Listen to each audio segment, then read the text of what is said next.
नमस्कार, मेरा नाम सैयद मोहम्मद हसन है और आज हमारे साथ फिर से जुड़े हुए हैं समीर हाशमी।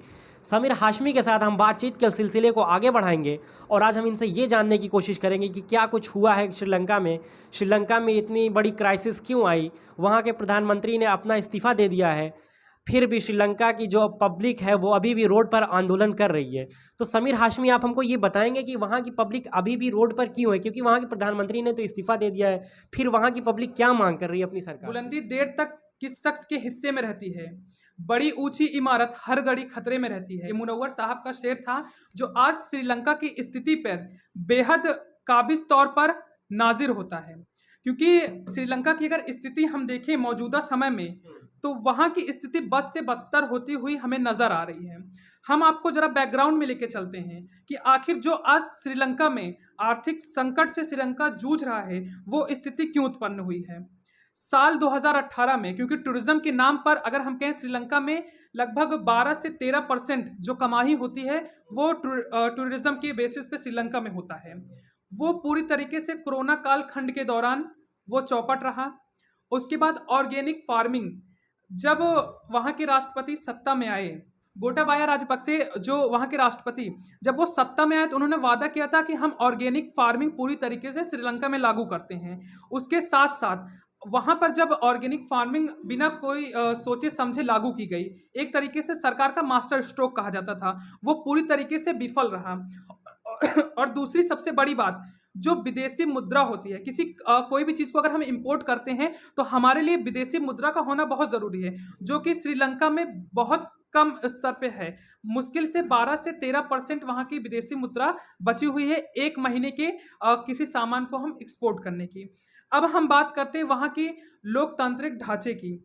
जिस प्रकार से अगर हिंदुस्तान से कंपेयर करें या अमेरिका से हम कंपेयर करें, वहाँ दोनों के लोकतांत्रिक ढांचे से मिलता जुलता लोकतांत्रिक ढांचा श्रीलंका का है। हम इंडिया की अगर बात करते हैं तो इंडिया में आपने देखा होगा जो पूरा सुप्रीमो पावर होती है वो प्रधानमंत्री के हाथों में होती है, और जो राष्ट्रपति होता है वो एक नाम मात्र का पद उनके पास होता है, लेकिन सुप्रीमो पावर की अगर हम बात करें तो वो प्रधानमंत्री के पास होती है। लेकिन अगर हम अमेरिका की बात करते हैं तो वहाँ पे प्रधानमंत्री होता नहीं है, वहाँ पे राष्ट्रपति होते हैं, और पूरी जो सुप्रीमो पावर होती है वो अगर किसी के पास होती है तो राष्ट्रपति के पास होती है। लेकिन अगर हम श्रीलंका की बात करते हैं तो यहाँ पर प्रधानमंत्री भी होता है और यहाँ पर राष्ट्रपति भी होता है। और अगर पावर की हम डिस्ट्रीब्यूशन की बात करें तो सबसे ज्यादा पावर अगर किसी के पास होती है वो राष्ट्रपति के पास होती है, और उसके बाद पावर अगर उससे थोड़ा हम कम करें तो वो प्रधानमंत्री के पास होती है।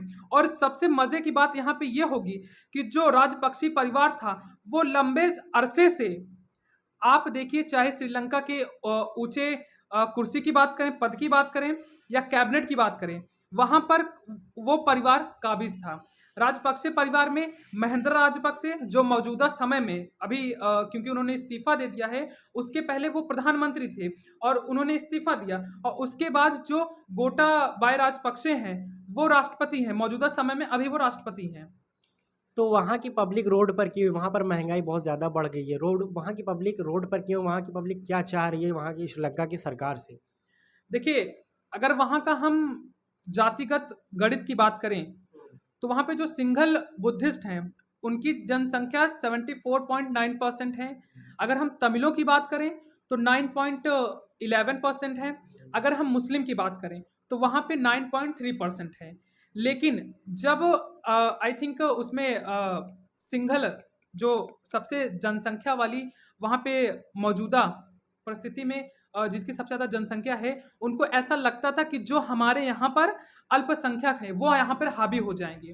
इसके लिए वहाँ पे प्रोटेस्ट भी चला 2018-19 में। आपने देखा होगा जातिवाद के तौर पर चर्च में बम भी गिरे थे। वो काफ़ी तनावपूर्ण स्थिति रही थी। लेकिन अगर मौजूदा समय की बात करें तो सबसे ज़्यादा क्राइसिस अगर श्रीलंका में हम देखने को हमें नज़र आता है तो वहाँ पे ये था कि प्रधानमंत्री और जो राष्ट्रपति हैं उनको अपने पद से इस्तीफा देना चाहिए। इसके लिए वहाँ पे जो वहाँ की जनता थी वो रोड पे चली आई और वहाँ पे उन्होंने प्रोटेस्ट करना स्टार्ट कर दिया। तो वहाँ की जो सरकार है वो सिर्फ एक कम्युनिटी को देखती है, जो आप कह रहे हैं। तो वहाँ की बाकी जो कम्युनिटी है उसके वो लोग रोड पर है, या फिर जो एक कम्युनिटी है जो सपोर्ट करती थी सरकार को वो भी रोड पर है? देखिए, जब ये प्रोटेस्ट स्टार्ट हुआ, जब ये जो आंदोलन चलने लगा, उनके 46 जो कैबिनेट मंत्री थे उन्होंने इस्तीफा दिया। फिर उसके बाद मौजूदा समय में जो प्रधानमंत्री थे वो विपक्ष के पास गए कि आप चलिए हमारे साथ सरकार बनाइए, हम मौजूदा परिस्थिति को हम नियंत्रण में करते हैं। लेकिन विपक्ष वालों ने जो उनकी मांग थी या उन्होंने जो प्रस्ताव लिया था उसको ठुकरा दिया। उसके बाद फिर उन्होंने 17 कैबिनेट उन्होंने विस्तार किया। उसके बाद अगर हम आपकी बात करें यहाँ पे क्राइसिस जो हो रही हैं, चीनी, चावल, दाल, दूध पाउडर, सारी चीज़ें आप देखें 200 के पार जा चुकी हैं। फल 500 के पार जा चुके हैं। एक इंडिया टुडे की जो रिपोर्ट आई थी उसमें आप देखिए एक परिवार वहाँ का जो टीचर था उन्होंने उस रिपोर्ट में अपना बयान दिया हुआ था कि हमारा महीने का जो खर्चा होता था वो 30,000 रुपये था। लेकिन क्राइसिस होने के बावजूद हमारा कर्जा जो सॉरी क्या बोलते हैं हमारा जो खर्चा था वो 83,000 रुपये। आप समझ सकते हैं कितना ज़्यादा ये इन्फ्लेशन रेट हो चुका है। तो मेरा ये सवाल था आपसे कि जो पब्लिक है वो सारी कम्युनिटी प्रोटेस्ट कर रही है या फिर अभी भी वो 3 कम्युनिटी प्रोटेस्ट कर रही है, कम्युनिटी नहीं कर रही है? जिसको जो सरकार को सपोर्ट करती थी, जिसका वोट सरकार को चाहिए था, वो कम्युनिटी भी वो प्रोटेस्ट कर रही है या नहीं?